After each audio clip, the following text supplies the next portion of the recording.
좋은 남자는 드물다는 걸 깨닫는데 반평생이 걸렸습니다. 그래서 그 배우를 만나자마자 저는 주도적으로 공격했습니다. 처음에는 그의 관심을 끌기 위해 매일 그의 회사에 갔습니다. 제 사랑은 여전히 가짜였고 그의 마음을 사로잡았습니다. 그는 의자에 기대앉아 고귀하면서도 차갑게 웃었습니다. 입게는 미소가 번졌고 그 후로는 하늘이 그를 놀리는 듯 했습니다. 네 개의 눈이 마주쳤고 저는 여전히 그의 무릎에 앉아 있었습니다. 뭔가 저를 불편하게 만드는 게 있었습니다. 그 배우는 저를 차분하게 바라보았고 그의 표정에는 비방의 흔적이 전혀 없었습니다. 최근에 바람이 불면 내 얼굴에 네가 좋아라는 글을 많이 써야 했습니다. 그 배우는 제 생각을 간파한 게 분명했습니다. 그 생각을 하니 얼굴이 붉어졌고 저는 황급히 도망쳤습니다. 나는 연기할 수 있어. 방금 그 배우는 생각했을 겁니다. 이 멍청이 날 놀리지 않았어. 속으로는 날 비웃고 있겠지. 하지만 저는 포기하지 않았습니다. 더군다나 지고 싶을수록 저는 더욱 결연한 의지를 다졌습니다. 아직도 그의 회사에 갈 이유는 충분하다. 어느 날 차와 함께 파티에 가기 전까지는 거기서 차가 배우에게 맞선 것을 보았다. 차는 모든 감정을 잃고 상대방을 전혀 의식하지 못했다. 이런 비난 속에서 총지배인도 계약직이라는 사실이 사람들을 정말 못 믿게 만들었다. 어떡해. 나중에 내가 총지배인이 된 거지. 그를 구해주자. 네, 캐릭터를 보면 어떤 집안이 그렇게 융통성 있게 딸을 넣어 결혼시킬지 모르겠다. 차와 배우가 수도에서 음모를 꾸몄다는 소문을 들은 적이 있다. 하지만 그렇게 솔직한 관계는 없다. 멀지 않은 곳에서 대화가 이어졌다. 배우는 흥미로워하는 듯 했다. 집은 밋밋했고. 그래, 안타까웠다. 그가 혼자 방으로 들어왔고 벽난로 소리가 마치 비꼬는 듯 변했다. 아, 맞아. 따님이 내게 뭔가 감정이 있는 것 같군. 누가 나한테 부탁을 하게 했는지는 모르겠지만 그냥 내 목적을 이루기 위해 이런 방법을 쓴 건가? 삼촌을 삼촌이라고 부르게 하고 싶었던 건가? 마침내 나는 그 배우가 왜 차와 함께 있지 않은지 이해했다. 이 남자는 겉보기에는 리더처럼 보였지만 사실은 말 더듬고 게으르고 뿌리 깊은 사람, 그리고 빌어먹을 놈이었다. 나는 구석에 서서 마음이 차가워지는 것을 느꼈다. 그리고 예상대로 그 차가 나에게 말을 걸었다. 나는 그 아이를 언제 산 거지? 첫눈에 보기엔 그 아이가 별로였다. 나는 매료되었다. 아빠, 할머니는 그 아이를 전혀 이해하지 못했다. 내가 감히 그 아이를 더 찾으려 한다면 아빠가 곧바로 설득할 것이다. 나는 정말 그 상황을 이해할 수 없었다. 나는 모든 것을 걸었지만 그는 나를 상업 스파이처럼 대했다. 나는 그에게 분명히 설명해야 했다. 그 기회를 잡아 나는 마침내 여행에서 막 돌아온 그 배우를 만났다. 정말 잘생겼다는 건 좋은 특성이다. 그의 넥타이는 약간 헐렁했고 얼굴 윤곽은 또렷하고 깨끗했다. 그의 인품은 전반적으로 더 좋았다. 나는 계속해서 이 문제를 명확하게 설명해야 한다고 생각했다. 사실 제가 그를 찾은 건 아버지가 정해준 게 아니었어요. 아버지는 오해하셨죠. 또 저는 아버지의 화를 참으려 애썼고 아버지는 그걸 분명히 알고 계셨어요. 아버지는 이상하게 행동하셨어요. 원래는 이 문제에 신경 쓰지 않고 어린 소녀가 곧 포기할 거라고 생각하셨죠. 그러고는 저를 한동안 쳐다보시더니 네, 어떤 점이 좋으세요? 라고 물으시자 저는 말을 잃었어요. 한참 후에야 겨우 몇 마디 했죠. 잘생겼어요. 알아요. 다른 게 또 있나요? 그는 정말 자기애적이에요. 하지만 사실이라고 인정해야겠어요. 그는 프로답게 행동했고 손에 든 약은 예전처럼 밋밋했어요. 여동생, 우리는 안 어울려요. 이런 멍청한 성격의 소유자라면 다른 남자였다면 옷 한 벌 못 입고 속았을 거예요. 만약 동의한다면 친구로 지내자. 저는 키보드를 좀 치는 어린 소녀예요. 잘생기고 기름진 친구가 있다면 아주 매력적이죠. 하지만 저는 여전히 말합니다. 결혼하기 전에 서로 알아가려고 노력해 볼 수 있습니다. 삼촌은 다시 꽉이라는 단어를 말하며 행동했습니다. 좋아! 서로 사랑하고 팔짱 끼고 자자. 내가 돌아오면 너는 형편없는 기사나 읽으러 가겠지. 긴 기사를 어떻게 써야 내가 너가 글을 잘 쓸 수 있을지 도와줄 수 있겠지. 땅을 도발하기 전에 그는 나를 거의 울게 만들었습니다. 너무 화가 나서 더 이상 말할 수 없었고 얼굴이 빨개져서 호랑이처럼 어디에 숨어야 할지 몰랐습니다. 나는 너 대신 기사를 쓰지 않을 거고 너를 그렇게 좋아하지도 않아. 게다가 너는 정말 가짜야. 그 말을 하고 나니 도망치고 싶었습니다. 삼촌은 아무 말도 없이 너처럼 행동하며 내 후드와 재킷을 잡고 나를 뒤로 잡아당겼습니다. 내 회사로 달려가 내 위에 앉고 감히 인정하지 못했던 내가 어디 가짜야. 인정해야겠어. 하지만 그는 좋은 사람이 아니에요. 그의 어머니의 혀는 너무 날카로워서 그가 몇 번이나 데이트를 했는지 얼마나 많은 여자를 당황하게 했는지 모르겠어요. 나를 얕보지 마세요. 그 후에는 아버지처럼 입을 벌리고 헛소리를 해요. 마지막 장면 전에 던져버리고 싶어요. 전문가가 혜택을 듣고 누가 그와 결혼할지 정말 잘 진행되고 있어요. 배우는 그 말을 듣고 놀랐어요. 그의 입술에는 여전히 숨겨진 의미가 가득했고 노려보지 않았어요. 미래의 아내를 정말 좋아한다면 내 영리함을 위험에 빠뜨리기 위해 이 사형 선고를 쓸 거예요. 나는 그의 입을 부수고 싶었지만 그는 나를 그렇게 하게 한 그 남자에게 놀림을 받았어요. 그 후 시간이 지난 후에도 그 배우가 여전히 그랬는지 확신할 수 없어요. 나는 더 이상 그를 적극적으로 찾지 않았어요. 내 가장 친한 친구가 내게 이야기할 다른 남자를 소개하면 나는 잠시 그를 잊어버릴 거예요. 하지만 마음속으로 한 사람만 생각하면서 남자와 이야기하는 기분을 이해하시나요? 그날 밤 배우의 미소가 문득 떠올랐습니다. 책에는 나오지도 않은 남자가 갑자기 고백을 해서 외식을 하러 나갔습니다. 갑자기 어떻게 대답해야 할지 알 수 없었습니다. 어쩌면 지금이 배우와 이야기를 나눌 기회일지도 모릅니다. 사진을 가져와서 그냥 건네주고 어떻게 해야 할지 이야기해 보려고 했습니다. 그는 우리가 만났는지, 얼마나 오래전에 만났는지 물었습니다. 아니, 3일째. 아니야. 그는 떠났습니다. 왜 그랬을까 하는 생각이 들었습니다. 한참이 지나도 배우는 답장이 없었습니다. 너무 오래 걸려서 거의 기절할 뻔했습니다. 전화를 좀 더 유용하게 쓰려고 억지로 눈을 뜨고 버튼을 눌렀습니다. 그의 낮은 목소리가 음성 메시지에서 울려 퍼졌습니다. 마치 그가 이미 밖에 있는 것처럼 유령의 메아리가 메아리 쳤습니다. 그는 여동생, 네가 아직 있는 동안 사람들이 방을 예약했을 거야. 라고 말했습니다. 나는 눕지 않고 더 묻고 싶어 문자를 보내려고 했지만 그는 나를 걱정했습니다. 이번에는 배우가 아주 빠르게 답장을 보냈습니다. 그냥 너랑 같이 있어. 왜 나한테 물어? 그 순간 내 마음은 호수 바닥으로 가라앉았다. 시큼하고도 아팠다. 배우가 나를 정말 좋아하지 않는다는 걸 알았다. 30분 넘게 답장 없이 침묵했기 때문일지도 모른다. 다른 메시지가 왔는지도 모르겠다. 배우, 마이나. 심호흡을 하고 단어 하나를 입력하고 나왔다. 다음 순간 나는 항상 연기를 한 것은 아니었다. 이 호수 연애를 여기서 끝내기로 했다. 하지만 사람들은 밤에 결정을 내려서는 안 된다. 다음 날 아침 나는 다시 약간 불안해졌다. 내가 이 드라마를 연기하고 있다는 걸 알았고 어쩌면 배우는 내가 자신을 사랑하지 않는다는 사실조차 몰랐을지도 모른다. 상황이 이 지경에 이르렀고 나는 더 이상 희망을 가질 수 없었다. 나는 여전히 마음속에서 길을 잃은 것 같았다. 나는 그와 더 이상 연락할 수 없을 거라고 생각했다. 그날 상처받은 마음의 슬픔을 극복하기 위해 나는 집에 돌아오기를 바라며 가장 친한 친구와 함께 나갔다. 어머니가 일찍 돌아가셨고 출장을 갔고 누군가에게 도움을 요청했다. 집 앞에 서서 뉴스가 나오지 않는 자석 잠금 장치를 바라보며 나는 극도로 혼란스러웠다. 쏟아지는 빗 속에서 놀고 있는데 호텔에 갈 차를 잡을 수 없었다. 친한 친구들이 차를 가지고 있는데 전화를 걸었지만 아무도 받지 않았다. 전화기를 손에 쥐고 입술을 깨우고 잠시 망설이다가 마침내 삼촌의 쇼라는 것을 깨달았다. 전화를 통해 전화를 걸자 이미 자정이었고 그는 화이트 칼라 목소리에 깨어났다. 누구일까? 그는 그렇게 평화로워. 내가 틀렸다는 것을 알고 부드럽게 대답했다. 누나. 아, R급 지능이라니. 벌써 내가 아니구나. 이제는 이모 같아. 며칠째 이끌고 있는 것 같다. 하지만 사실 그에게 물어본 적은 없다. 말해봐. 삼촌이 가장 많이 보이는데 목소리가 흐릿하고 강조되어 있다. 정신을 차리고 보니 목소리가 떨렸다. 여기 올 수 있어.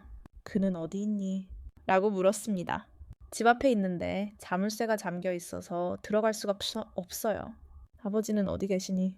출장 중이시잖아. 걔 울음소리가 침묵 속으로 가라앉았습니다. 그가 옷을 입는 소리가 들렸는데 그의 목소리에는 짜증이 가득했습니다. 정말 좋아해. 방금 옷을 입었는데 우유부단하 되어라. 저 노인네가 도와주는 사람이 네 아버지냐. 내 아버지냐? 말이 많았는데 이제 와서 딸을 내버려 두고 나를 괴롭히다니. 그 말을 듣고 마음이 불편했습니다. 우리는 복제 인간이 아니야. 네가 그곳에 도착하도록 도와주지 말지. 배우는 항상 네가 내 조상이야. 주소로 온 사람이지. 라고 말했습니다. 정말이야. 너무 붙잡지 마. 배우가 도착했을 때 빗줄기는 이미 많이 그쳐 거의 멎어 있었습니다. 15장의 강렬한 장면에서 그는 차문에 웨스턴 셔츠를 입고 있었고 그의 손가락은 붉은 물방울을 잡고 있었습니다. 습한 공기 속으로 꽃을 고르기 어려운 속임수가 밤의 얼굴로 굴러가고 있었습니다. 처음으로 그가 옷을 입지 않은 모습을 보았습니다. 단순한 셔츠는 간단하지 않아. 젊어 보이는 건 정말 이상해. 채타라고 해줄까? 그가 나를 쳐다보았다. 나는 뒷좌석에 앉는 건 걱정하지 않으려고 재빨리 차로 갔다. 나는 운전사 때문에 네가 나를 데려다 줬구나 라고 생각했다. 그래서 나는 그가 나를 집에 데려다 주는 것을 돕기 위해 자리에 앉았다. 집으로 가는 길에 그 배우는 정말 우리 아버지처럼 행동했다. 우리가 집에 도착했을 때 그는 계속 말을 했고 배터리가 방전되었다. 며칠 전에는 몰랐다. 나는 당신의 아버지가 어떻게 당신을 이렇게 키웠는지 정말 이해할 수 없다. 게다가 한밤중에 립스틱 바르는 걸 싫어하는 여자가 아무도 없이 혼자 집에 간다니 남자를 생각할 만큼 순진한 거야. 이 남자 정말 말이 많아. 나는 반박하고 싶었다. 그 배우는 갑자기 눈썹을 치켜 올렸다. 전에 너한테 키스했던 그 남자랑 밤늦게 데이트하지 않았어. 나는 즉시 부인했다. 내가 어떻게 그렇게 멍청할 수 있었을까. 하지만 나는 그에게 가서 좋은 거래를 했다. 그렇게 말하고 나서 나는 그의 얼굴을 바라보았다. 정말 배우는 아무런 감정도 없이 차갑게 나를 바라보았다. 너무 멋져서 나는 전보다 더 혼란스러웠다. 나는 교육받지 못했고 어떤 여자도 말할 수 없었다. 그 후 배우는 바로 셔츠를 벗고 내 얼굴에는 아무것도 입히지 않았다. 그는 아주 못된 척했고 복근이 두드러졌고 목소리는 높았고 허리는 가늘었고 아주 건강해 보였다. 나는 얼굴을 가릴 수 없었고 얼굴이 붉어졌다. 배우는 무언가를 바라보며 반팔 셔츠를 하나 더 입어야 했다. 나는 재빨리 고개를 돌렸지만 왜 내가 약간 가짜처럼 느껴졌는지 알 수 없었다. 그의 영희는 독학한 학생 같았고 나는 그의 머리를 볼 수 없었다. 배우는 웃었고 반박하지 않고 심지어 셔츠를 벗고 그냥 얼굴에만 입었다. 그는 그런 감정을 가지고 있었고 자연스럽게 나에게 다가왔고 그의 눈은 친절했다. 마치 내가 당신이 나를 봐주기를 바라는 것처럼. 고맙습니다. 살아가자. 어디를 봐야 할지 몰라 더듬거리며 얼굴을 찡그리셨네요. 라고 말했다. 배우는 말을 더듬었다. 얼굴이 아니라 뭐야. 날 찌르려고. 그는 점점 더 다가왔다.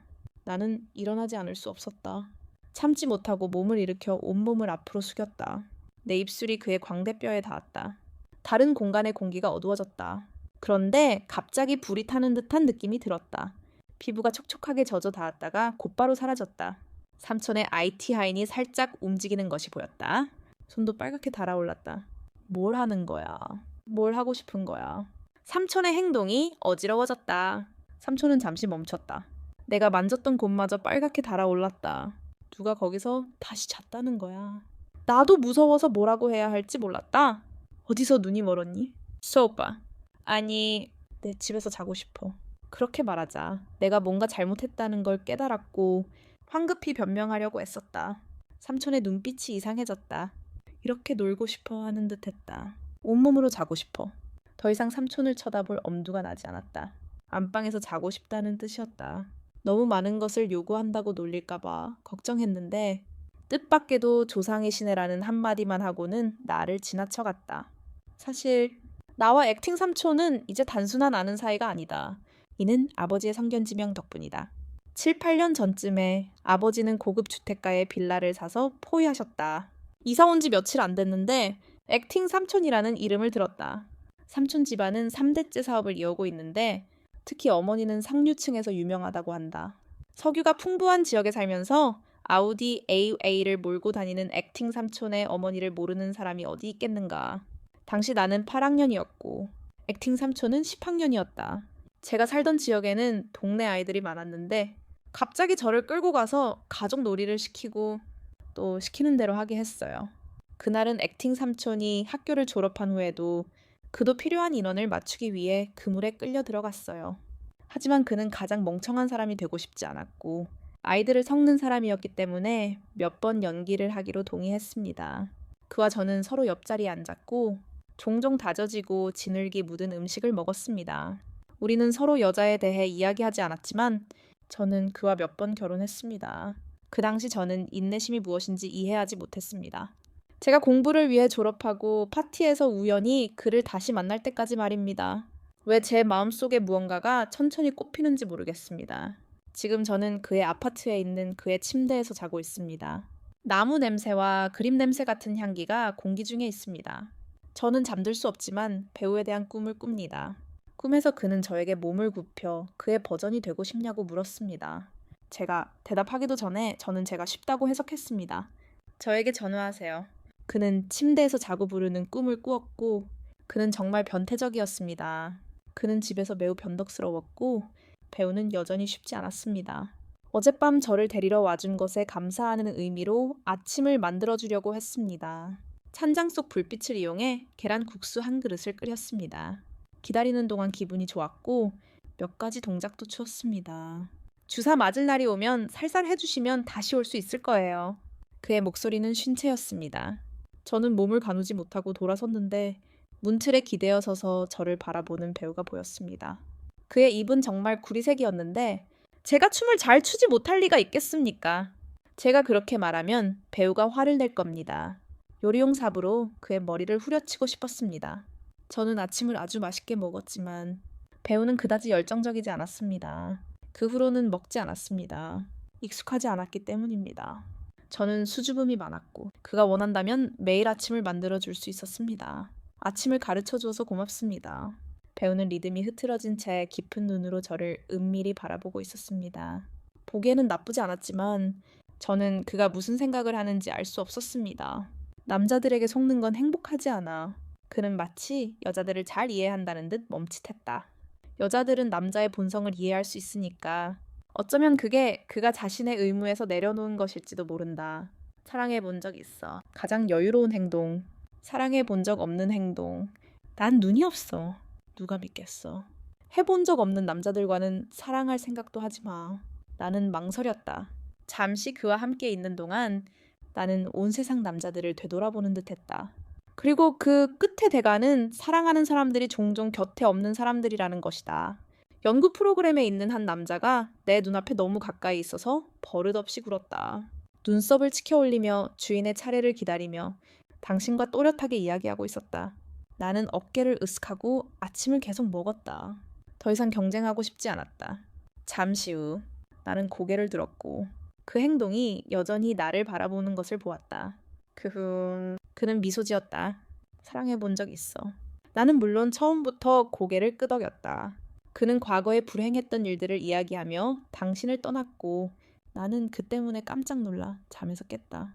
그는 다른 사람과 뉴스의 한 부분을 맡았고 나는 그것을 발견했고 그다지 심각하게 받아들이지 않았다.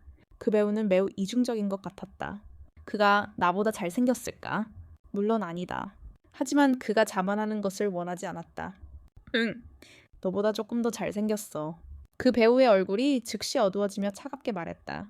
정말 시력이 안 좋아. 나는 아버지에게 배우의 집에서 하룻밤을 묵는 것에 대해 감히 말할 수 없었다.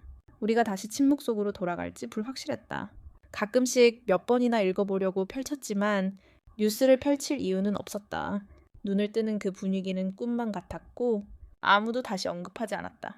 그러는 동안 내가 말할 시간이 없었던 친구는 여전히 내게 뉴스를 펼쳤다. 내가 말하고 싶지 않은 것이 아니라 그저 부끄러웠을 뿐이다. 어쨌든 나를 소개해준 사람은 친한 친구였다. 나는 뉴스의 한 부분을 응시했다. 나도 그녀와 같았지만 어떻게 대답해야 할지 몰랐다. 그래서 저는 아직 저에게 감정이 남아있는 그녀에게 갔습니다. 그 배우, 이 여자는 재치 있게 대답해서는 안 됩니다. 몇 마디만 했을 뿐. 그는 대답하지 않고 그의 손짓을 들으며 조심하세요. 저는 이구이 플레이어입니다. 라고 말했습니다. 간단히 말해서 그는 정말 감정적인 사람이 아닙니다.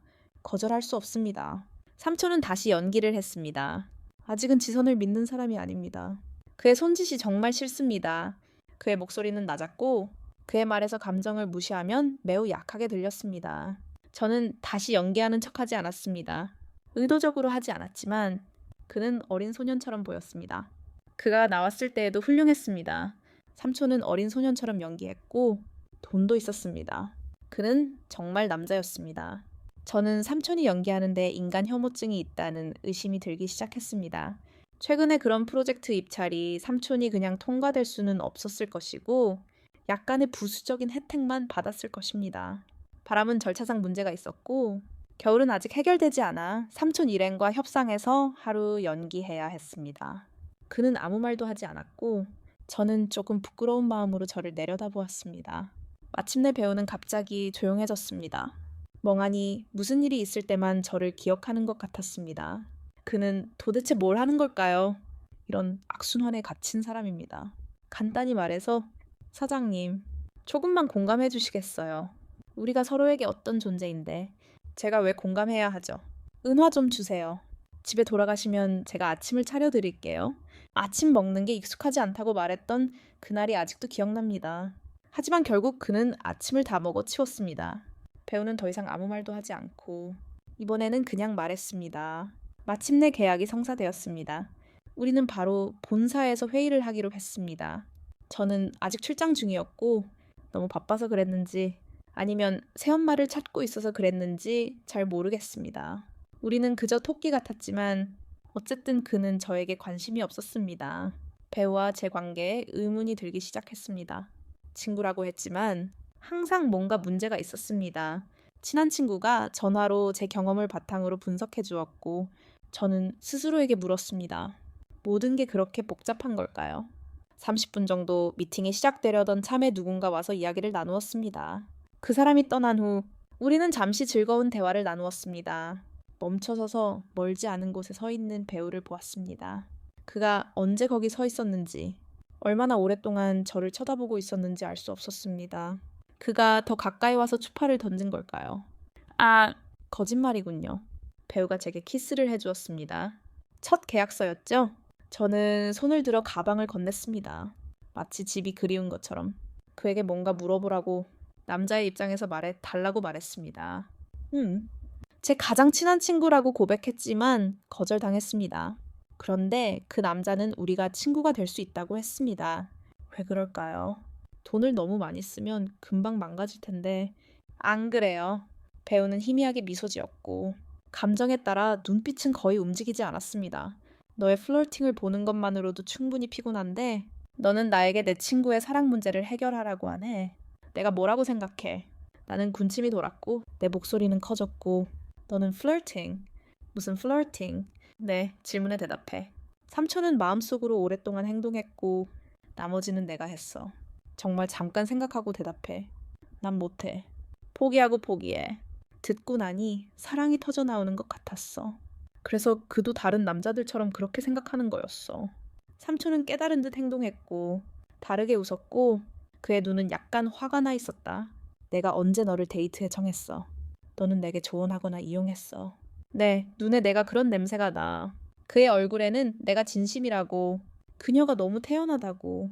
나는 논쟁하고 싶었지만 내가 이길 수 없다는 것을 알고 나는 너를 여기 방이나 자리에 넘겨야 했다고 말하고 싶어 보였다. 삼촌은 행동했고 나를 놓지 않았고 그는 앞으로 나서서 길을 만졌다. 그녀는 나에게 바구니를 주라고 말했다. 붐비지 않는 한란 거리 모퉁이에서 한 무리의 커플이 가까이 다가왔다. 나는 여전히 삼촌이 손목 가운데를 움켜쥐고 있었고 긴장 때문에 손바닥에 있는 눈가리개가 살짝 불룩 튀어나와 있었다. 오의 이야기는 무섭지 않았다. 나는 이 이야기를 들으면 꼭 찔릴 거라고 말했다. 삼촌이 있는 상황에서 나는 얼굴을 돌렸다. 크다. 삼촌. 더 이상 나를 보물이라고 부르지 마. 우리 가족을 편하게 해주고 싶은 건 알지만 나는 정말 당신을 좋아하지 않는다. 가능하다면 그렇게 하자. 멀리 있는 일행이 즉시 돌아섰다. 그들은 하늘을 올려다보고 땅을 내려다보더니 마치 나이에 무언가를 찾는 듯 손을 뻗었다. 분위기는 아팠지만 동시에 극도로 졸렸다. 삼촌은 자연스럽게 행동했고 나는 그가 약해진 순간을 이용해 즉시 내 손을 획 빼내고 도망쳤다. 내가 틀리지 않았다면 나는 그의 입이 마치 웃으려고 하는 것처럼 열리지 않는 것을 보았다. 젠장. 그 미소는 너무 무섭다. 공연 중에 저는 일부러 메인 장소를 올려다보지 않고 고개를 분명히 숙였지만 여전히 가끔씩 저를 쳐다보는 시선이 있다는 것을 느꼈습니다. 생각하면 할수록 더 두려웠습니다. 그 후로 배우가 저를 찾아와서 돈을 벌까봐 늘 걱정했습니다.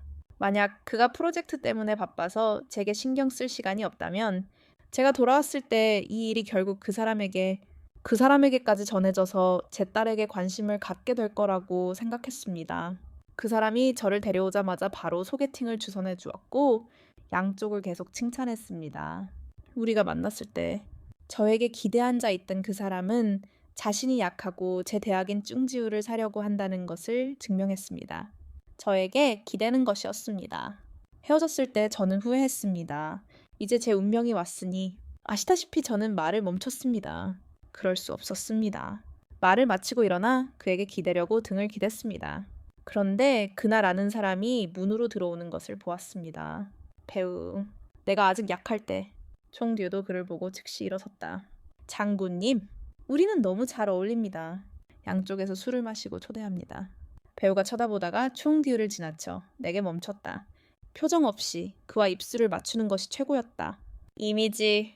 재빨리 생각을 살펴보니 뜻밖에도 배우가 술을 마시고 사람들을 이용해 내 장면을 망쳤다. 그는 너랑 내 애기는 뭐 하는 거야? 라고 물었다. 맙소사. 방금 뭐라고 한 거야? 소리만 지르지 않으면 장미아오는 창녀가 아니야.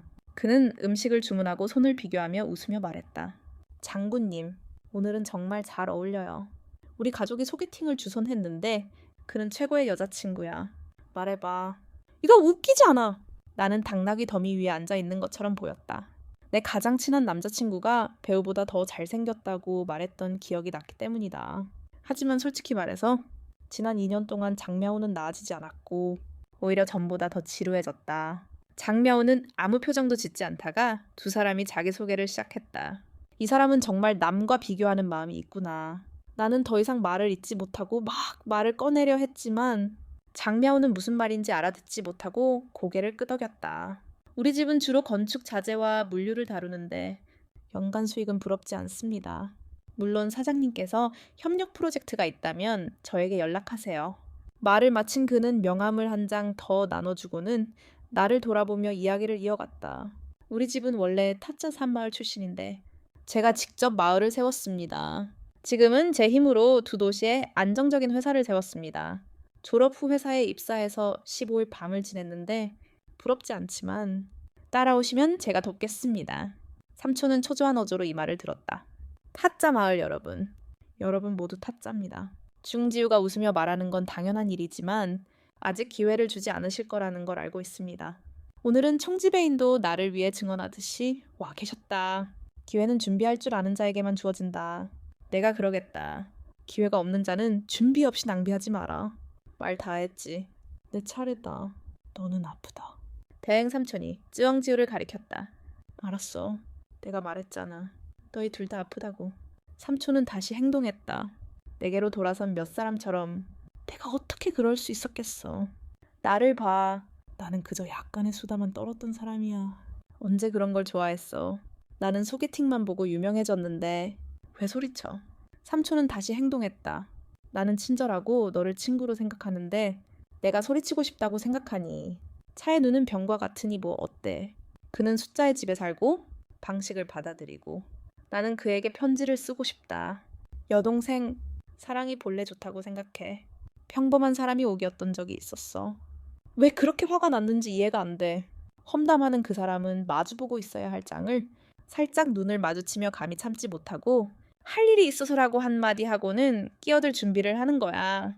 나는 뒤로 기대앉아 차분히 그와 뭔가 해볼 생각은 해봤어. 라고 물었어. 게다가 그는 정말 어리둥절하게 말했어. 그 말을 듣고 난 후 나는 차갑게 일어나 아래층으로 내려갔지. 늦은 밤 나는 쉽게 침대에서 일어났어. 불가능해. 그에게는 정말 문제가 있어. 왜 그의 잔소리를 들어야 해. 그는 바보가 아니야. 난 일도 기억 안 나. 널 은으로 생각하는 게 친절해. 은이 반하면 더 상처받을 거야. 나를 생각하는 거라고 생각해. 하지만 그렇게까지 포효할 필요가 있을까? 물로 내 분노를 씻어낼 수는 없어. 마음속 두려움을 무시하고 전화를 들고 작별 인사를 하려고 했지. 서양 계란에 대해 말하자면 유명한 첫 번째, 넌 찾기 쉬워. 내가 뭘 하는 거지. 가짜꽃이라는 세 글자를 보고 그도 내가 이끌었다는 걸 알고 있다고 답장을 보냈다. 무슨 일이야. 넌 쉬운 사람이야. 이 상황을 이용해서 영화 찍지 마. 내 소개팅 상대는 너한테 그렇게 엄격하지 않아. 화면을 통해 보니 나는 그에게 고개를 숙인 것 같았다. 그의 태도가 너무 안타까워서 답장 없이 문자를 보내려고 했다. 하지만 그날 너는 돈을 계속 보내려고 하는 게 쉽더라. 시도해봐. 매번 이체할 때마다 5년씩 걸리잖아. 하지만 여기서 두 계정을 선물로 주면 항상 즐거웠어. 찾는데 부족함이 없고 내가 직접 살 수도 있지만 이제 실제로 받았으니 모든 걸 말해줄게. 솔직히 말해서 너는 이렇게 쉽게 정말 엄청나게 관대해. 나는 침착하게 답장을 보냈어. 이름은 받아들였지만 마음은 간직할 수 있어. 앞으로 그런 이상한 짓은 다시 하지 마. 나는 내 가장 친한 친구 집에서 자고 있어. 내가 자는 걸 몰래 보고 뭘 보고 웃어. 나랑 게임해. 너는 나한테 너무 중독됐어. 어쨌든 난 잠이 안 와. 온라인 연애 날개. 너는 너무 흥분했어. 너희 둘이 또 그러는 거야. 솔직히 말해서 너희는 제대로 하고 있지 않아. 나를 몰래 보고 경고. 너는 내 친구야. 그리고 몰래 판단하는 사람은 누구든 나는 나 자신을 존중해. 게임은 시작되지 않았습니다. 저는 말했습니다. 저는 반대편 친구의 목소리를 들었습니다. 꽤 쉬웠습니다. 온라인을 좋아하는 꼭 가족도 표준이 있습니다. 탐예는 큰 소리로 노래했습니다. 탐예은 재빨리 보라색 지원을 했습니다. 저는 요리 단계를 뒤에서 막고 기술을 던지고 네트워크로 어둠을 깨고 싶었습니다. 서부풍을 밀고 전화기를 가장자리 아래로 놓고 끝까지 똑바로 쳤습니다. 내 눈에 따라 높이도 달랐습니다. 끝은 이야기하고 오른쪽으로 젊은 모델의 힘으로 높이 솟았습니다. 탐예는 깜짝 놀라 재빨리 손을 들어 올렸습니다. 만지지 마세요. 내가 공기 상자를 가져오게 해주세요. 움직이지 마세요. 나는 눈을 감았습니다. 왜 갑자기 약간 새로운 기분이 드는 걸까요? 인터넷에서 어떤 뉴스를 기억하십니까? 어지러워서 그런가요? 탐예는 멍한 채로 나를 병원으로 데려가기 위해 차로 갔습니다. 차 안에서 내가 이번 병원으로 가라고 했을 때 그녀는 갑자기 뭔가 생각났다. 그녀가 올까봐 걱정했는데 탐예이 반짜이를 만날까봐 걱정하는 동안 나는 전화번호를 확인하러 갔다. 눈이 전보다 더 피곤한 것 같았다. 게임을 시작하기 전에 메시지를 보내준 삼촌의 이름이 다시 나타났다. 그 삼촌은 여전히 서 있었다. 나는 화면을 응시했다. 반대편에서 전화에 물린 이야기를 할 수 없었다. 그렇지 않으면 이 자식이 나를 쳐다보겠지. 하지만 병원의 어지러운 문에는 이미 누군가 기다리고 있었다. 아니, 두 사람, 다른 한 명은 삼촌이었다. 사실은 권력자를 껴안는 하급 신분의 사람이었다. 하지만 역시 미인은 언제나 함께였다. 더 이상 물을 시간이 없어. 서둘러 진찰을 받으러 갔다. 다행히 진찰 후 눈에는 큰 이상이 없었다.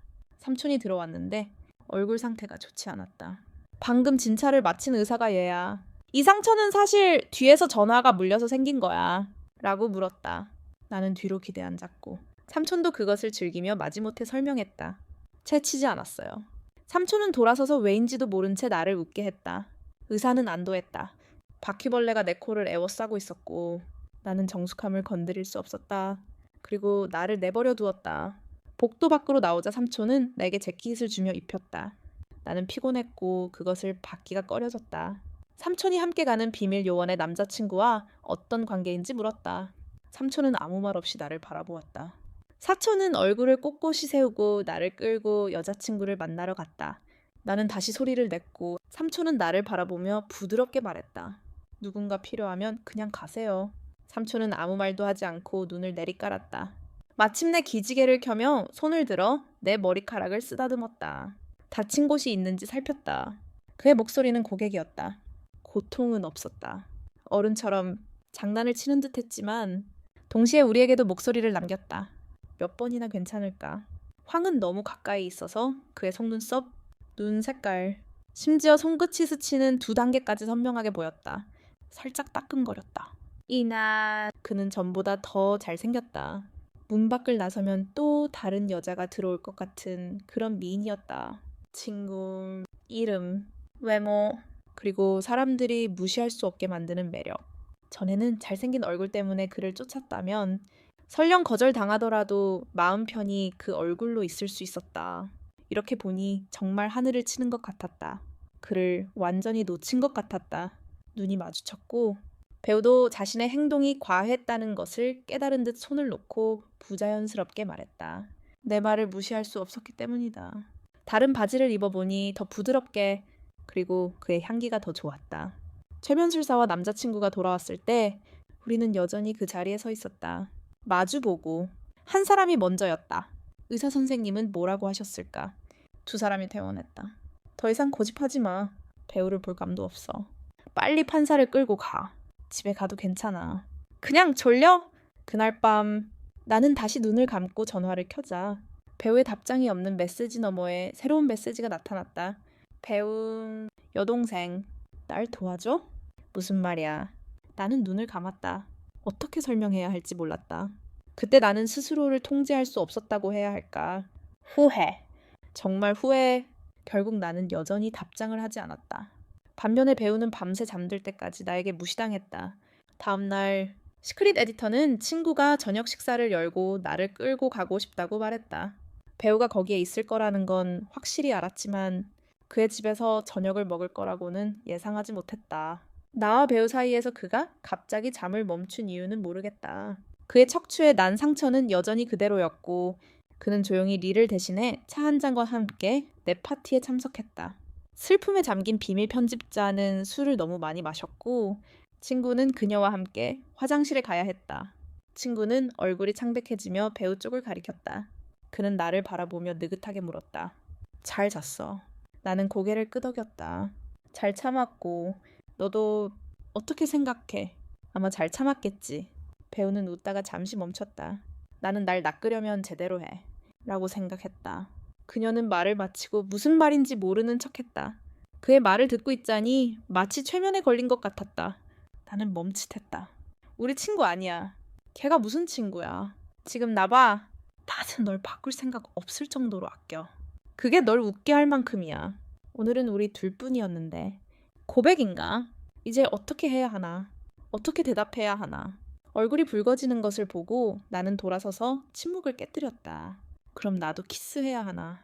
배우는 바로 하지 않은 척 연기했고 마을 사람들은 어딘가에서 그것을 드러내는 장면을 연출했다. 방금 전 그는 온 세상이 자신에게 5천만 원 빚졌다는 표정을 지었고 손은 붉게 달아올랐다.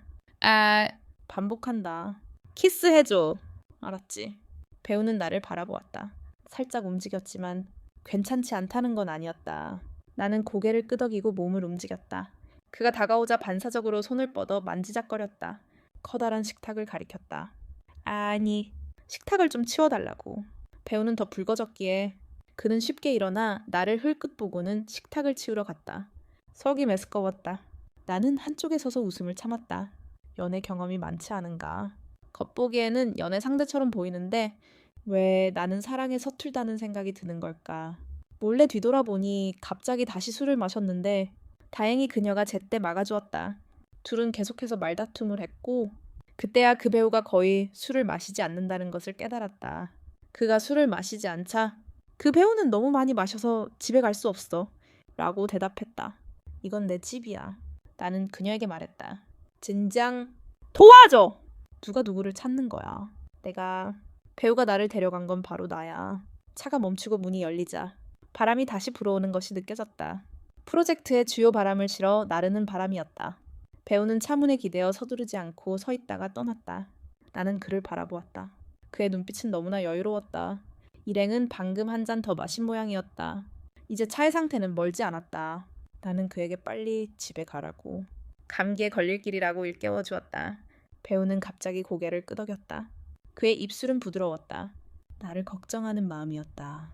물론 그렇지 않으면 누군가 소리 지르고 내가 책임을 져야 할 것이다.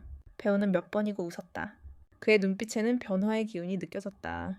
그는 오랫동안 나를 바라보며 프로젝트 냄새가 신경 쓰이냐 라고 물었다.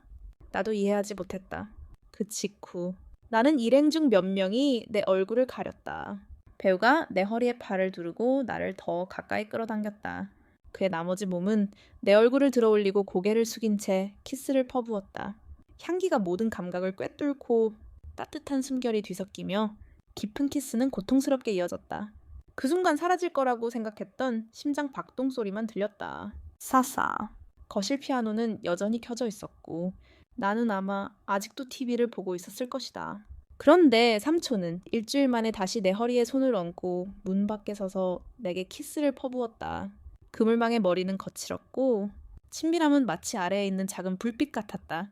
그 순간 삼촌과 나 사이의 순수한 우정은 완전히 시들어 버렸다. 얼마나 시간이 흘렀는지 모르겠지만 삼촌은 천천히 한마디씩 말하며 그와 친구가 되었다. 목소리를 되찾으려 애썼지만 심장이 다시 뛰고 목소리가 강해졌다. 방금 삼촌은 고통스러워하며 그렇게 말했다. 그는 천천히 그렇게 말했다. 주입되고 되살아난 무언가. 삼촌은 부드럽게 행동했고 할아버지는 그의 품에 안겼다. 나는 그 말을 하기가 조금 부끄러웠다. 왜 그렇게 귀여워진 걸까? 더 이상 아무 말도 할 수 없었다. 그러자 그가 나를 끌어안으려 했다. 그 감정이 가슴 깊이 스며들었다. 공연은 완벽하게 끝났고 자연스럽게 좋아해. 친구 해줄 수 있어. 그는 내 목에 기대어 숨을 쉬려고 애썼다. 정말이지. 나는 곧바로 네 목숨을 구걸했다. 나는 웃음을 참을 수 없었다. 숨 쉴 때마다 그의 향기가 느껴졌다. 이상했다. 그와 함께하게 될 줄은 꿈에도 몰랐다. 그는 멍하니 서 있었고 나는 얼굴이 붉어지며 그를 밀어냈다. 내가 먼저 가자. 아니, 아직 대답 안 했잖아. 뜨거운 감정에 저항할 힘이 다 빠져 그에게 기대어 부드럽게 대답했다. 너무 뜨거워. 네가 먼저 가. 하지만 그는 더 이상 말을 덧붙이지 않았다. 그의 목에서 흘러내린 눈물이 뺨을 타고 흘러내렸다. 그리고 다시 내 입술에 닿았다. 그렇게 우리는 한참을 다퉜다. 그가 내게 선물을 주기로 결심할 때까지 그의 손은 언제나 든든했고 그의 입술은 여전히 젖어 있었다. 나는 서로에게 안녕을 고해야 했다. 아직도 정신이 들지 않아. 왜일까? 배우의 눈썹이 내 입술에 살짝 닿았다. 다른 사람들도 가지고 있고 그도 원하는 것이다. 마치 내가 그에게 맛있는 식사를 기원했다고 전에 말했던 것처럼 그 남자가 조금씩 비교하며 배우와 내가 함께 있다는 것을 아버지께 감히 말씀드리지 못했다. 그런데 요즘 그의 기분이 아주 좋아졌다. 그 이유는 그 여배우가 입찰에 성공하도록 도운 큰 프로젝트 때문이었고 심지어 민 씨를 책임자로 승진시켰기 때문이었다. 거실에서 나는 그의 생각을 따라가려 애썼다. 아빠! 사실 배우는 그렇게 질투하지 않았어요. 민 씨는 고개를 끄덕이며 말했다. 저 사람이 뭘 줬는지 모르겠어요. 혹시 문제의 악역이 아닐까요? 여전히 참다가 조심스럽게 말을 이었다. 아이는 곧바로 여자친구가 있는 것 같다고 말했다. 우리 할머니는 성격이 급하고 다소 유머러스하며 항상 도시에서 사업을 하셨지만 배우의 삼촌은 그렇지 않았다. 그는 교활하게 나중에 찾아왔고 그 때문에 두 사람은 서로 원수가 되었습니다. 어쨌든 무슨 일이 있었는지는 알 수 없습니다. 민 씨도 분별력 있는 사람이었고 여전히 그 녀석의 혀는 교활해. 심지어 눈밭에 먼저 닿은 사람조차도 말이야. 라고 말했습니다. 그는 또한 잘하지 못했지만 여전히 모든 것을 말할 수 있었습니다. 차의 음모와 이미지는 여전히 남아 있었지만 지금은 진실을 말할 때가 아니었습니다. 하지만 밧줄은 바보를 감쌀 수 없었습니다. 언젠가 이야기가 밝혀질 것입니다. 그게 바로 저입니다. 당신이 끝내면 배우가 저에게 집에 가라고 했습니다. 황은 멀지 않은 곳에 있었고 채가지 않고 저와 함께 걸었습니다. 오늘 바쁘세요. 제가 물었습니다. 배우는 손가락으로 가볍게 쓸어올려 제 손을 잡으며 대답했습니다. 서류 작업을 하거나 문서를 보고 당신과의 비밀스러운 연애를 끝내는 것이었습니다. 그는 가볍게 문을 열었습니다. 반 농담 반 진담 반으로 말했습니다. 이번에는 강한 싱글이 되고 싶어요. 화제를 바꿨어요. 지금은 때가 아니에요. 그래서 오늘 애매 없이 배우는 심각하게 오해받는 척하며 마치 당신이 질병에 영향을 미치지 않는 것처럼 아이에게 의미심장하게 키스했습니다. 그것은 제 일상입니다. 그는 말을 잘하기 때문에 그는 맥트에 느리고 꾸준한 스타일입니다. 그리고 그가 새로운 것이 아닌 표정으로 말하기 때문에 배우는 저를 현관으로 데려왔습니다. 나는 혼잡합니다. 다음 줄 전화하겠습니다. 소녀는 어디 있습니까? 나는 춥지 않은 느낌이 듭니다. 시체가 집에 있습니다. 집에 왔습니까? 할아버지가 부드럽게 마사지했습니다. 당신은 공기의 감각에 따르면 아이는 손을 잡고 인사를 기다리고 있습니다. 이야기를 들어주셔서 감사합니다. 이야기가 마음에 드셨다면 다음 에피소드를 시청하기 위해 구독하는 것을 잊지 마십시오.